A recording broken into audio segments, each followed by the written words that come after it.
우리가 삶을 살다 보면은 피해갈 수 없는 문제가 하나 있죠. 바로 고난입니다. 이것은 아무리 우리가 열심히 믿는다 할지라도 피해갈 수 없는 영역이에요. 근데 이것은 믿는 사람들뿐만 아니라 믿지 않는 사람들에게도 동일하다라는 것입니다. 특별히 우리 청년들이 가지고 있는 여러 가지 고민들이 있죠. 학업, 진로, 관계, 직장의 문제, 이직, 결혼, 그리고 과거의 상처와 아픔들, 여러 가지 것들이 때론 우리에게 고난처럼 다가온다라는 것입니다. 그런데 하나님께서요, 믿는 자들에게 특별히 특권을 허락하셨는데 그것이 무엇이냐면 바로 기도라는 것입니다. 그 성경에 우리 수많은 선진들을 봐도 그들이 가지고 있었던 특징 중 하나는 무엇이냐면 다 기도의 사람이었다라는 것입니다. 선진들 역시 우리와 별반 다르지 않게 고난 속에서 그들의 일생들을 펼쳐졌다라는 거예요. 근데 그런 고난의 길을 극복할 수 있었던 방법은 바로 기도였다라는 것입니다. 오늘 본문에서도 그러한 모습들이 나타나는데요. 오늘 본문은 시편 150편 중에 표제가 없는 34개 중 하나입니다. 그래서 누가 썼는지, 언제 지었는지는 정확하게 알 수가 없어요. 그런데 우리가 한 가지 알 수 있는 것은 무엇이냐면 지금 이 시인은 굉장히 극심한 고통과 위기와 어려움을 극복한 후에 그것들을 지금 이 시편에 적었다라는 것입니다. 그러면 이 시인이 겪었던 고난, 고통은 무엇인지 우리 3절에서 같이 한번 살펴보도록 하죠. 한번 3절 읽겠습니다. 시작. 사망의 줄이 나를 두르고 수월의 고통이 내게 이르므로 내가 환난과 여기서 사망의 줄이라고 하죠. 정확히 어떠한 상황인지는 나오지 않았지만은 지금 시인의 상태를 사망의 줄, 사망의 고통이라고 지금 표현하고 있어요. 어떠한 여러 가지 정황이 있겠죠. 근데 그 정황 속에서 느끼는 시인의 지금 감정 상태가 무엇이냐면 바로 수월의 고통입니다.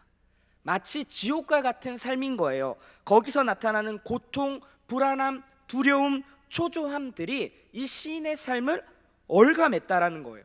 두루다 나아갈 수가 없는 거죠. 사방에 우겨쌈이 당한 상태, 어찌할 바를 모르는 안타까운 상황에 시인이 있었다라는 것입니다. 그러니 이런 상황이 시인에게는 환난과 슬픔으로 다가오는 것이죠. 자기의 어떠한 힘으로 도대체 벗어날 수 없는 이 답답한 형편을 지금 얘기하고 있다라는 것입니다. 근데 우리 오늘 본문을 읽었던 116편에서는 3절에 보니까 내가 환난과 슬픔을 만났을 때에, 6절에 보니까 내가 어려울 때에, 그리고 10절에 보니까 내가 크게 고통을 당하였다고 말할 때, 이렇게 지금 자신의 상황들을 이야기하고 있는 거죠. 그러니까 시인의 상황은 환난과 슬픔과 고통, 어려움, 그러한 삶 가운데 놓여져 있었다라는 것입니다. 사랑하는 성도 여러분, 우리의 인생길도 때로는 시인과 같은 이러한 상황들이 놓여질 수 있다라는 것입니다. 눈물과 한숨 나는 나날들, 고통과 슬픔 속에서 어떻게 해야 할지 모르는 나의 상태, 변화되지 않는 나의 모습 속에서 오는 좌절과 낙심들, 그로 인해서 내 삶을 그냥 포기하고 싶은 그런 부정적인 생각들도 나타날 때가 있다는 것이죠. 내가 할 수 있는 힘을 다해봐도 그것으로는 안 되는 거예요. 내가 믿고 따랐던 그 사람에게 도움을 요청하지만 한계가 있고 그 사람조차도 나의 어떠한 이 문제를 해결할 수 없는 안타까운 상황에 놓인다라는 것입니다. 그래서 시인은 11절에 이렇게 기록하고 있어요. 같이 한번 읽겠습니다. 시작. 내가 놀라서 이르기를 모든 사람이 거짓말쟁이라 하였도다. 시인이 극심한 공경 속에서 자기가 믿고 따랐던, 신뢰했던 사람한테 그렇게 도움을 요청했는데 돌아오는 것은 해결책이 아니라 오히려 배신감 뿐이었다라는 것입니다. 내가 믿고 있었던 그 마지막 동아줄도 나를 건져낼 수 없다는 것을 시인의 그 인생 속에서 경험하고 있다는 것입니다. 사실 이 시인의 현실이 우리의 현실이지 않습니까? 내게 놓여져 있는 여러 가지 문제와 고난, 고통, 해결하고 싶은 그런 상처와 아픔들, 그래서 내가 생각하는 이렇게 하면 되겠지라고 접근하고 여러 가지 것들을 해보지만 여전히 해결되지 않는 나의 이런 현실 앞에서 외롭죠. 좌절과 낙심들이 오죠. 포기하고 싶은 삶도 우리 가운데 놓일 수 있다라는 것입니다. 그런데요, 이때 시인이 어떻게 반응하는가를 우리가 봐야 된다는 것입니다. 4절입니다. 우리 큰 소리로 한번 읽어보겠습니다. 시작. 내가 여호와의 이름으로 기도하기를 여호와여 주께 구하오니 내 영혼을 건지소서 하였도다. 절망과 고통 속에서 의지할 것 하나 없는 시인이 마지막으로 선택했던 것은 바로 기도라는 것입니다. 아무도 의지할 수 없는 강야와 같은 그 상황 속에서 하나님을 바라보는 거예요. 그리고 기도하는 것입니다. 여기서 방금 읽었던 기도하다라는 단어는 카라라는 말인데요, 이 말은 무엇이냐면 외치다라는 거예요. 큰 소리로 부르거나 외치는 그런 의미를 갖고 있다라는 것입니다. 심각한 어려움 속에서, 절체절명의 위기 속에서 처절하게 부르짖는 지금 모습이 나타난다라는 거예요. 그런데요, 우리가 4절을 읽었는데 다시 한번 4절을 보죠. 그 앞에 뭐라고 하냐면 내가 여호와의 이름으로 기도를 했다라는 것입니다. 여러분, 이게 굉장히 중요해요. 여호와의 이름으로 기도했다라는 것은 그 여호와의 이름 안에 그 하나님의 속성이 들어있다라는 것입니다. 하나하나 우리 챙겨가 보죠. 먼저 여호와라는 단어는 자존자라는 의미를 가지고 있어요. 나는 스스로 있는 자다라는 그런 의미를 갖고 있고, 그리고 언약에 대해서 신실하신 하나님께서 당신의 백성을 보호하고 구원하시는 것을 강조할 때 여호와라는 단어를 쓴다라는 것입니다. 그리고 이 단어는 어디에서 처음 시작됐냐면 출애굽기에서 시작돼요. 여러분 잘 알고 있듯이 출애굽기가 어떻게 진행되죠? 400년 동안 이스라엘 백성들이 종살이를 합니다. 애굽 바로라는 왕 밑에서 그렇게 종살이를 하는데 너무 힘든 거예요. 그래서 이것이 하나님께 상달이 됩니다. 우리 출애굽기 2장 24절 한번 읽어보겠습니다. 시작. 하나님이 그들의 고통 소리를 들으시고 하나님이 아브라함과 400년 동안 종살이하는 이스라엘 백성들이 외치는 겁니다. 너무 힘들고 지치니까 하나님께 그 고통의 소리를 올려드리는 거예요. 근데 그 하나님이 그 고통을 들으시고 어떻게 반응하시냐면 뒷부분에 보니까 그의 언약을 기억하사 이렇게 나타난다라는 거예요. 하나님께서 이 언약을 기억하셨는데 이 언약은 아브라함 때부터 시작되는 거예요. 하나님께서 아브라함을 통해서 내가 모든 민족으로 복을 얻게 할 거다, 너를 통하여서 모든 민족이 구원을 얻게 할 것이라는 그 아브라함에게 주었던 그 언약의 말씀이 누구죠? 아브라함과 이삭과 야곱에게 흘러서 지금 출애굽기에서도 여전히 유효하다라는 것을 우리는 볼 수 있다라는 거죠. 그냥 마치 끝나버리고 400년의 그 종살이 앞에서 그냥 이스라엘 백성은 망한 것처럼 보였지만은 하나님의 언약은 여전히 유효했습니다. 그래서 그 하나님께서 그 고통의 소리를 듣고 언약을 기억하신 거예요. 그러면서 모세 한 명을 일으킵니다. 모세야, 내가 너를 통하여서 이스라엘 백성들을 애굽 땅으로부터 구출해 낼 것이다 라고 모세를 부르는데 모세의 반응이 뭐죠? 저 못해요. 저는 할 수 없습니다. 저는 입이 둔합니다 라고 얘기를 합니다. No! 아니야, 내가 할 거야. 너의 어떠함이 아니라 내가 주체가 되어 너를 통하여서 그 일을 행할 거다 라고 주님께서 설득하십니다. 모세가 설득을 당해요. 그러면서 얘기해요.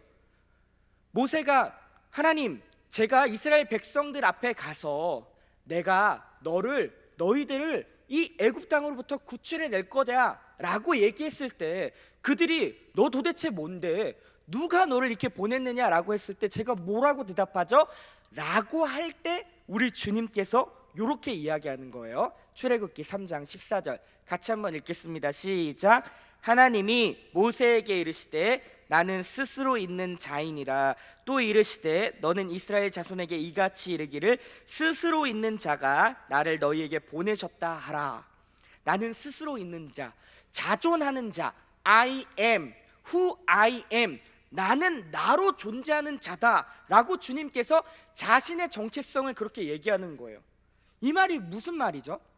어떠한 존재를 설명할 때는 그 존재가 어디로부터 파생되었는지를 알 때 우리는 설명할 수 있는데요, 우리 주님은 어떤 곳으로부터 파생되지 않았어요.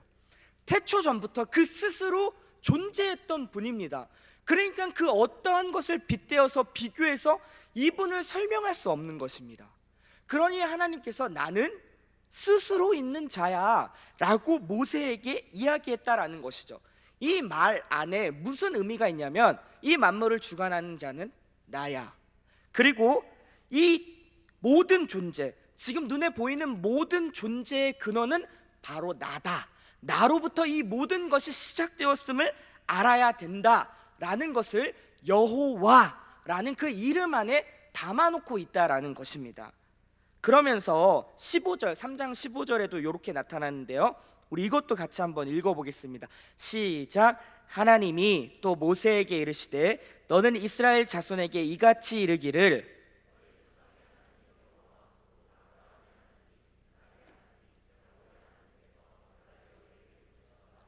이는 나의 영원한 이름이요 대대로 기억할 나의 칭혼이라. 아브라함에게 허락된, 내가 너를 통하여 모든 민족을 복을 받게 할 것이다 라는 그 하나님의 그 목적이 지금 아브라함과 이삭과 야곱에게 흘러서 지금 출애굽기에 있는 이스라엘 백성에게도 여전히 지금 유효하다라는 거예요. 그러니까 이 한 번 한 약속에 대해서 주님은 변개치 않고 여전히 그것을 수행하고 있다라는 것입니다. 그러니까 여러분, 이 여호와라는 이름 안에는 아까도 이야기했지만 언약의 신실하심이 담겨져 있는 거예요. 그러니까 여호와라는 이름 안에 여호와 하나님의 속성이 담겨져 있는데, 그 속성이 뭐냐면 언약에 대한 신실성입니다. 우리가 귀가 아프도록 들었잖아요. 헤세드의 하나님이 바로 이거예요. 자신이 한 번 약속한 것을 변개치 않고 반드시 이행하시는 것, 이것이 바로 하나님이라는 것입니다. 그러니까 하나님이 하나님 되심을 포기하지 않겠다라는 거예요. 하나님께서 이 언약을 포기하는 순간 나는 하나님 되기를 포기한다라는 선언입니다. 이해되십니까? 그러니까 우리에게 허락된 언약의 말씀이 성취되지 않는다면은 나는 하나님 되기를 포기하겠다라고 주님이 선언한 거예요. 그러니까 하나님의 하나님 되심이 포기되지 않잖아요. 그러니까 이 언약은 뭐예요? 반드시 성취된다 라는 것을 여호와라는 이름 안에 지금 담아놓고 있다라는 것입니다. 여러분, 우리도 마찬가지 아닙니까? 이스라엘 백성만 선민, 선택된 백성, 언약 백성이 아니라 오늘날을 살고 있는 우리도 동일하게 언약 백성이라는 것입니다. 예수님께서 그 언약을 다 성취하지 않았습니까? 예수님의 죽음과 부활로 말미암아 성취된 그 언약, 그것을 믿고 따르는 우리도 언약 백성이라는 거예요. 하나님께서 이스라엘 백성들에게 대우한 것처럼 똑같이 우리를 대우하신다라는 사실을 기억하셔야 됩니다. 그래서 우리는 오늘날의 어떠한 이름이죠? 여호와라는 이름보다도 예수님의 이름으로 기도하옵나이다, 예수의 이름으로 라는 말을 쓰잖아요. 여호와의 그 속성이 예수 그리스도로 말미암아 성취되어진 것, 그리고 그 예수를 통해서 우리는 하나님의 언약 백성이 되었다라는 것을 지금 오늘 우리에게 적용되고 있다라는 것입니다. 더 나아가 이스라엘 백성 가운데 하나님께서 이렇게 선언해요. 뭐라고 하냐면 나는 너희의 하나님이 되고 너희는 내 백성이 되리라 라고 주님이 선언하십니다. 마찬가지예요. 오늘날도 예수님을 통해서 하나님께서 우리를 자녀 삼으셨고, 그리고 우리는 하나님을 향해서 나의 아버지라고 부를 수 있는 그런 관계가 형성되었다라는 것입니다. 아버지와 자녀의 관계, 이것이 우리의 위치라는 거예요. 누구요? 신자, 예수를 믿고 있는, 예배를 드리고 있는 여기에 모인 우리의 정체성이라는 것을 지금 이야기하는 것입니다. 시인이 이거를 알았어요. 여호와의 이름으로 구하는 거예요. 언약에 신실하신 분, 그 언약 백성을 향해 포기치 아니하시는 하나님의 사랑과 은혜가 여전히 유효하다라는 것을 그 고난 중에 알았다라는 것입니다. 그래서 마지막에 그 시인이 그 여호와의 이름을 부르며 간절한 마음으로 부르짖으며 호소하고 있다라는 거예요. 그러면서 그 여호와의 속성이 5절에도 나타나는데요, 이것도 같이 한번 읽어볼게요. 5절 시작. 여호와는 은혜로우시며 의로우시며 우리 하나님은 긍휼이 많으시도다. 이것이 여호와의 속성입니다. 은혜롭다, 의롭다, 긍휼이 많다. 출애굽기에서도 동일하게 이스라엘 백성 가운데 이야기합니다. 같이 한번 이것도 읽어보죠. 시작. 여호와께서 그의 앞으로 지나시며 선포하시되 인자와 진실이 많은 하나님이라.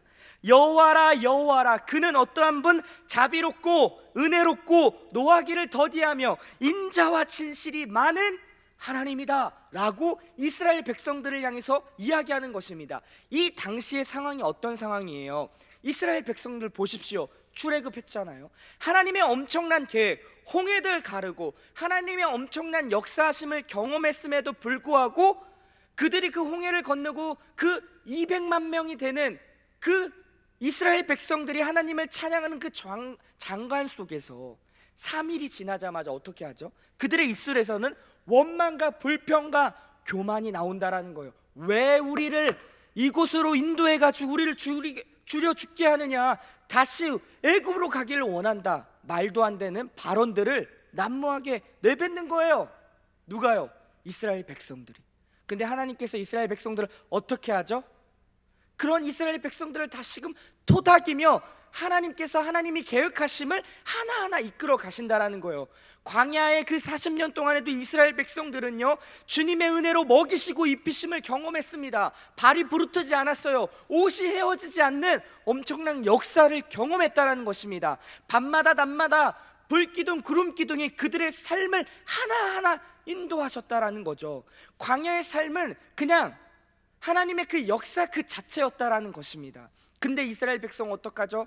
틈만 나면 하나님을 향해서 원망하고 하나님께서 세우신 모세를 향하여 돌을 들어서 죽이려고 달려들고 그렇게 하는 모습 속에서, 그리고 또 어떠한 일을 벌이죠? 모세가 시내산에서 그렇게 십계명을 받으려고 하나님 앞에 독대할 때 그 밑에서 이스라엘 백성들이 어떻게 하죠? 금송아지를 만들어 이 송아지가 우리를 애굽으로부터 인도해낸 하나님이다라는 말도 안 되는 우상 숭배를 저질러 버리는. 근데 하나님께서 어떻게 하죠? 그렇게 죄악됨이 난무했던 이스라엘 백성들을 쓸어버리지 않고 다시금 기회를 주잖아요. 토닥이며 가자, 다시 한번 가자, 일어나라. 너희들 정체성은 그것이 아니다. 낙심하고 좌절하고 죄의 구렁텅이에서 그렇게 뒹구는 것이 너희들이 해야 할 일이 아니야. 일어나. 내가 선택한 내 백성들은 그렇게 사는 것 아니다 라고 주님께서 은혜를 베풀고 설득하시며 다시금 끌고 가시잖아요. 그 하나님의 속성이 여기 담겨져 있는 것입니다. 여호와라 여호와라, 자비롭고 은혜롭고 노하기를 더디하고 인자와 진실이 많은. 만약에 저였다면 어떻게 했을까요? 그냥 다 이놈들 하고선 혼내키고 그냥 다 쓸어버렸을 것 같은데 우리 주님 그렇게 행하지 않으셨어요. 기회를 주고 또 주고 또 줘서 결국 그분이 이루어야 할 그 언약을 성취하신다라는 것을 우리는 출애굽 역사를 통해서 너무 많이 봐왔고 들어왔다라는 것입니다. 그렇게 지금 시인이 이 여호와 속성, 하나님이 어떠한 분이신지를 아는 거예요. 우리의 인생도 시인의 상황처럼 쉽지 않고 어려움과 환난, 고통 속에 있을 수 있습니다.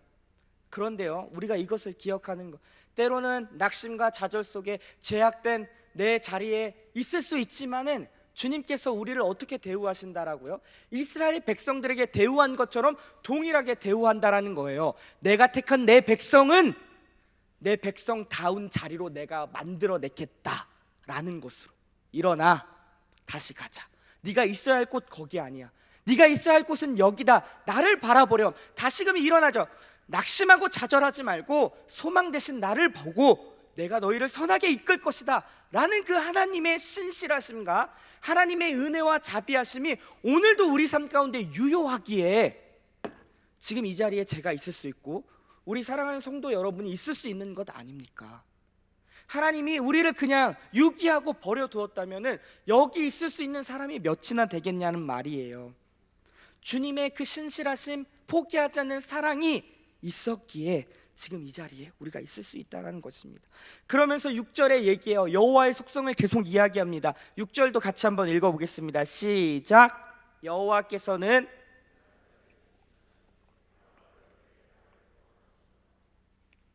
우리 여호와께서는 어떻게 하신다고요? 순진한 자를 지키시고 그리고 어려울 때 구원하신대요. 여기서 순진하다라는 말은 교활한 것과 반대되는 단어입니다.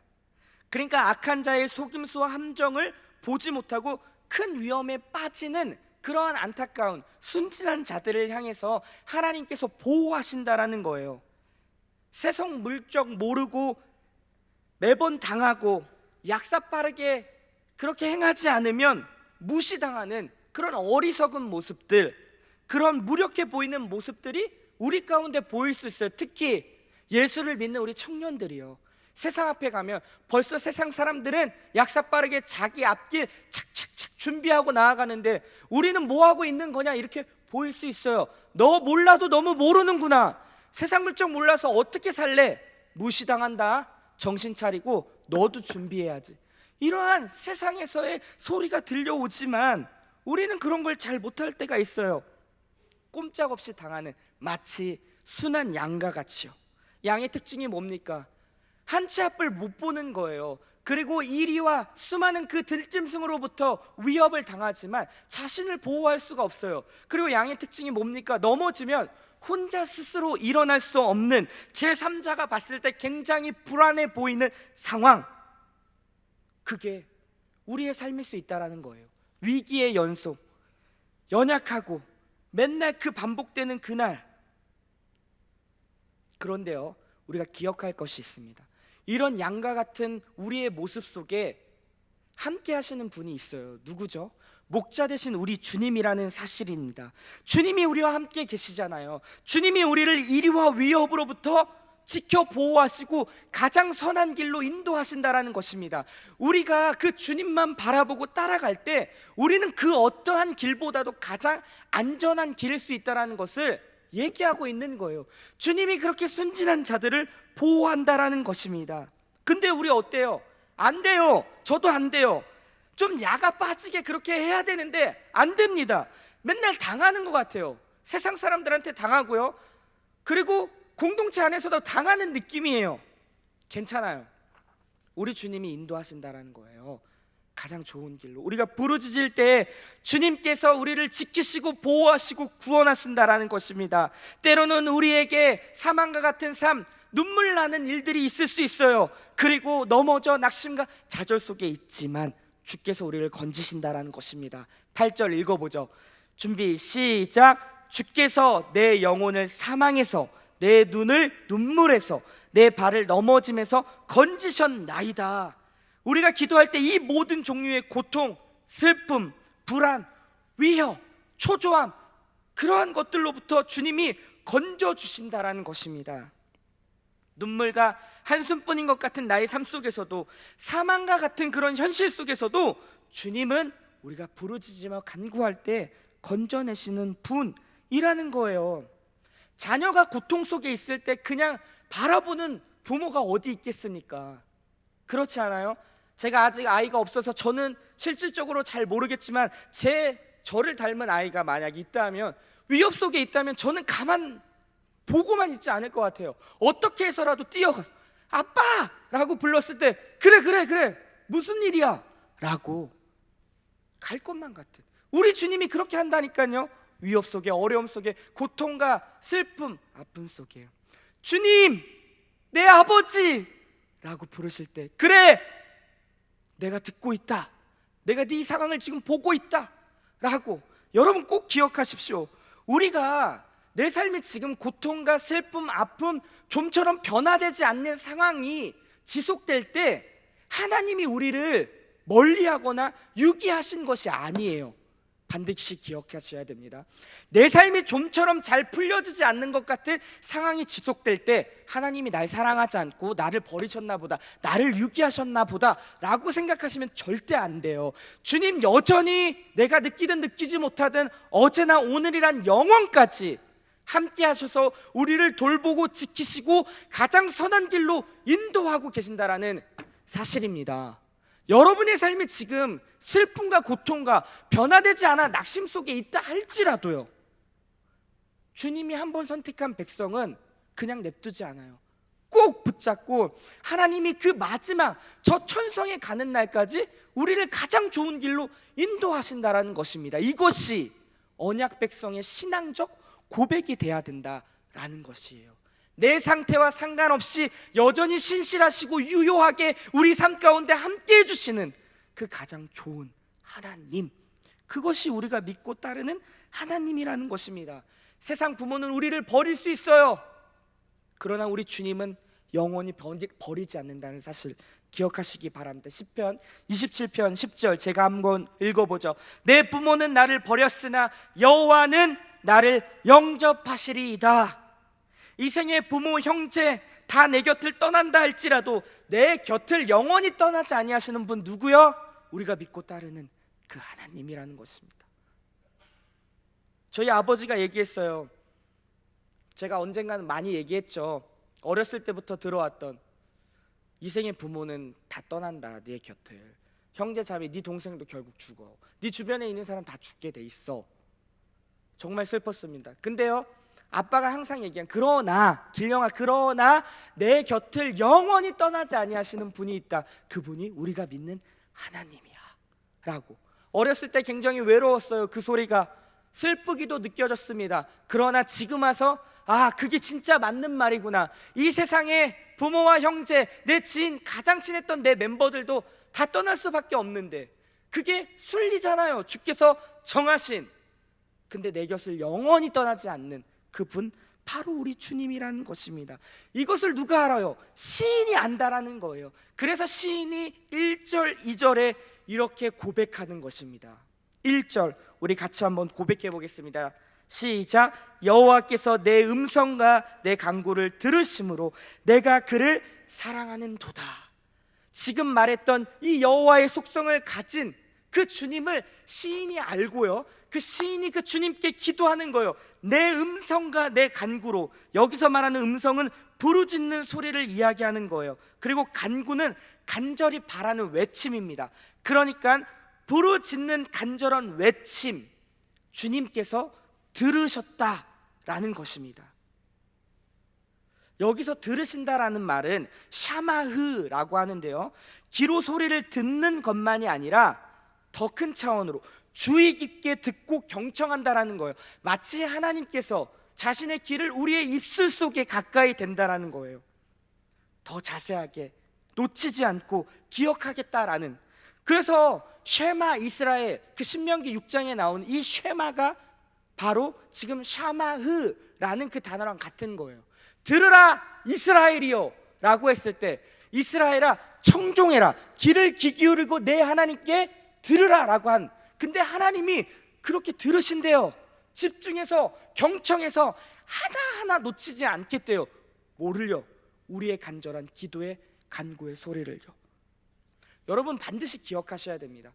목사님, 저는 기도할 때 하나님이 함께 하시는 것 같지 않는 느낌이 들어요. 그럴 수 있습니다. 근데 이걸 기억하셔야 돼요. 너무나도 기본적이고 쉬운 거지만 우리가 놓칠 때가 많다라는 것입니다. 우리 주님은 들으시는 분이십니다. 뭐를요? 여러분의 그런 신음과 아픔과 고통, 그 한마디의 기도 소리도 하나하나 놓치지 않겠대요. 청종 샤마흐, 내가 듣겠다. 하나하나 놓치지 않고 너의 그 신음까지도 내가 다 듣겠노라 라고 하시는 분이 우리 하나님이에요. 그러니까 어떻게 해요? 그 주님을 사랑할 수밖에 없는 거죠. 시인은 아는 겁니다. 이 하나님이 어떠한 분인지 아는 거예요. 그래서 비로소 내가 주님을 사랑합니다 라고 이야기하는 것입니다.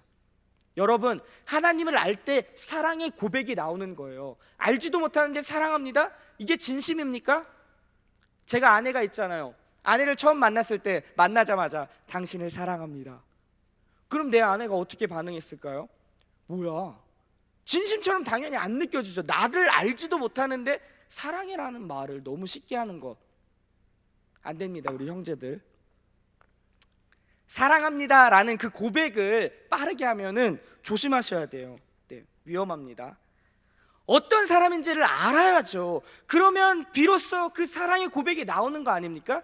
하나님을 알 때, 그러니까 지금 이 시인은요, 아는 거예요. 하나님 어떠한 분인지, 그 여호와라는 그 이름 안에 담겨져 있는 그 주님의 속성, 그것을 몸소 자기의 인생 속에서 경험한 거예요. 그러니까 그 주님께 간절히 구하고 들으시는 하나님, 반드시 이행하시는 하나님, 포기하지 않으시는 하나님으로 나아가는 거예요. 그리고 그 주님을 사랑합니다 라고 고백하는 것입니다. 요한일서 4장 19절 같이 한번 읽어보죠. 시작. 우리가 사랑함은 그가 먼저 우리를 사랑하였습니다. 우리가 먼저 사랑한 것이 아닙니다. 주께서 우리를 먼저 사랑한 거예요. 먼저 우리에게 찾아오셔서 죽은 것 같은, 영적으로 또 죽었던 우리를 주님께서 깨우셔서 내가 너를 사랑하며 내가 너를 위하여 어떠한 일을 행했는지를 좀 봐줘 라고 하나하나 계시하여 주셔서 그것을 받아 먹으며 비로소 눈을 뜨고 주님의 존재를 깨닫게 되고, 그 주님을 알면 알수록 비로소 나의 입술에서 하나님을 사랑합니다 라는 고백이 나온다라는 것입니다. 원아웃기는 우리 주님 더 알길 소망합니다. 힘써 여호와를 알자, 이 고백이 우리의 고백이 되었으면 좋겠어요. 알면 알수록 내 마음 깊은 곳에서부터 그 진심으로 우러나오는 그 하나님을 향한 사랑의 고백이 우리의 입술 속에 있다라는 것입니다. 자, 2절에도 이렇게 기록하고 있어요. 그 하나님을 아는 시인의 고백입니다. 2절도 같이 한번 읽어보겠습니다. 시작. 그의 길을 내게 기울이셨으므로 내가 평생에 기도하리로다. 1절과 2절은 연결되는 거예요. 원문에 보면은 키라는 단어인데 그 키는 왜냐하면이에요. 내가 주님을 사랑합니다. 왜냐하면 주님은 내 기도를 들으시기 때문입니다 라고 고백하는 거예요. 나의 기도를 외면치 않고 내 기도를 막으시지 않고 내 그 간절한 간구의 길을 막으시지 아니하시는 그 하나님, 그 주님 때문에 내가 기도하며 주님을 사랑합니다. 그리고 방금 읽었던 것처럼 뭐예요? 내가 평생 기도하겠나이다 라는 것으로 가는 것입니다. 자신의 정체성을 확인하고 하나님과의 관계를 바로 알아 그분과 기도로 소통하며 그분이 내 삶에 어떠한 일을 행하는지 또 경험하고 깨달을 때 우리는 이렇게 갈 수밖에 없다라는 것입니다. 내 유일한 소망, 다른 사람 다 떠날지라도 세상 사람 내가 믿고 따르던 그 한 명까지도, 마지막 동아줄까지도 나를 배신하고 떠나지만 나를 영원히 떠나지 않고 포기하지 않고 나를 끝까지 사랑해 주시는 분, 누구요? 우리가 믿고 따르는 그 하나님입니다. 그래서 우리가 할 수 있는 게 무엇입니까? 그 주님 의지하고 그 주님 바라보고 그 주님께 우리의 모든 사정을 아뢰는 거예요. 부르짖는 거예요. 기도하는 거예요. 그럼 주님은 어떻게 하시죠? 들으신다라는 것입니다. 그리고 우리를 모든 그런 아픔과 고통과 슬픔과 내가 해결할 수 없는 그 상황에서 건져내신다라는 것입니다.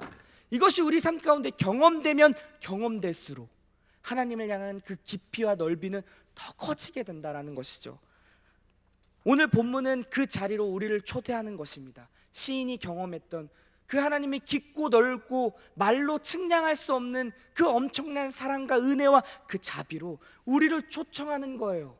부르짖을 때 하나님의 사랑을 경험하고, 부르짖을 때 하나님의 함께 하심이 느껴지고, 부르짖을 때 내 문제가 해결되며, 부르짖을 때 가장 선한 길로 나아갈 수 있음을 우리가 기억해야 된다는 것입니다. 내 눈물과 사망과 고통 속에 있는 나를 주님 외면치 않고 끝까지 나를 구원해 주신다라는 거예요. 근데 뭐예요? 내 음성으로 해. 내 음성. 제가 오직 교적을 보면 매주 우리 청년들 기도 제목이 다 올라옵니다. 우리 순장님들이 하나하나 잘 정리해서 올려주는, 제가 그거 하나하나 놓치지 않고 다 읽어요. 그리고 기도해요. 물론 이런 중보 기도도 힘이 되겠지만 더 중요한 건 내 입술로 고백하는, 누구한테? 하나님께, 살아계신 하나님께 1:1 관계에 독대하며 나의 입술과 음성으로 주님께 간구할 때 이러한 놀라운 역사를 경험하게 된다는 것입니다. 우리 예배 오늘 마치고요 5시 밤에 기도 폭풍 집회 갑니다. 아직 신청 못하신 분 있죠? 오늘 꼭 마음에 동하시면 하세요. 뭐 이후에 일정 없으시면 오시기 바랍니다. 하나님의 은혜가 쏟아지는 그 기도의 자리, 모두가 함께 모여 간절히 기도하는, 상반기를 잘 마무리하고 하반기를 준비하는 그 기도 폭풍 집회 가운데 우리가 함께 부르짖을 겁니다. 우리가 부르짖을 때 하나님의 음성이 들리고 하나님의 응답하심이 경험되고 하나님의 사랑이 우리 가운데 충만히 부응될 줄 믿습니다. 그로 말미암아 시인이 내 평생에 주님께 기도하겠습니다, 내 평생에 주님 한 분 사랑하겠습니다, 이 고백이 우리의 고백으로 고백되어지는 놀라운 역사가 사랑하는 우리 청년들 가운데 다 있기를 주님의 이름으로 축원합니다. 시간 우리 같이 한번 찬양하죠.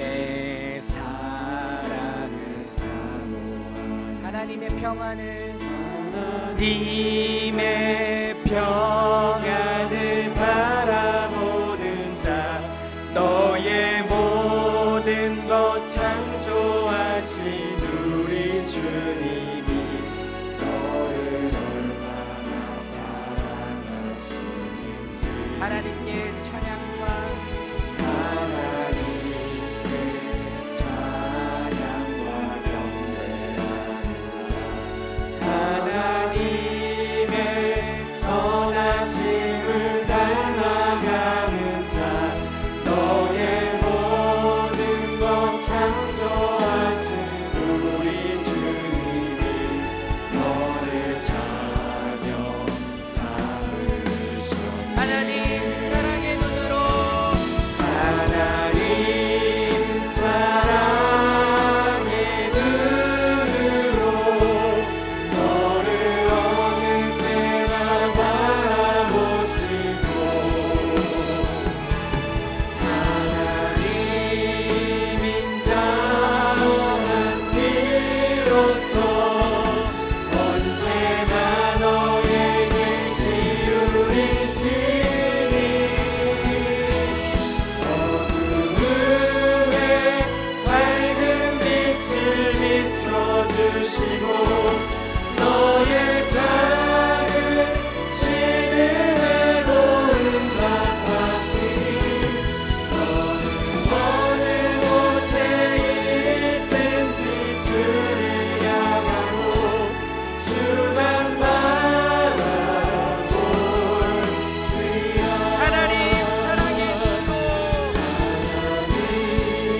사랑의 눈으로 너를 어느 때나 바라보시고, 하나님인 자한 비로소 언제나 너에게 기울이시니, 어두움에 밝은 빛을 비춰주시고 너의 작은 시름에도 응답하시니, 너는 어느 곳에 있든지 주를 향하고 주만 바라볼지라. 주만 바라볼지라. 주만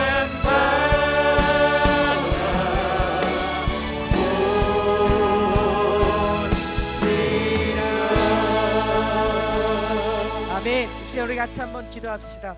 오늘 주신 말씀을 우리 마음판에 다시 한번 새기며 하나님이 어떠한 분이신지 그것을 우리가 기억하며 우리 가운데 함께 하셔서 우리의 신음 속에도 응답하시고 하나님 사랑의 눈으로 어느 때나 바라보고 계시는 그 하나님의 신실하심과 하나님의 자비와 은혜가 오늘도 유효하다라는 사실 기억하며 우리의 어떠한 상황과 상관없이 다시금 우리의 모든 초점이 주님을 향하고 주님을 의뢰하고 의지하고 주님께 기도와 간구로 나아갈 수 있는 우리의 삶이 되길 원합니다. 주여 나를 붙잡으시고 더 주님 바라보게 하여 주시옵소서. 상황과 환경 앞에 낙심하고 좌절하고 문제 앞에 하나님 아버지 낭망하는 것이 아니라 그 속에서도 역사하고 계시는, 나를 붙잡고 계시는 그 주님을 바라봄으로 나아갈 수 있는 나의 인생, 나의 삶이 될 수 있도록 도와주십시오. 그렇게 우리의 삶을 좀 맡겨드리며 시간 함께 기도하며 나아가도록 하겠습니다. 기도합시다. 하나님 아버지, 이 시간을 우리가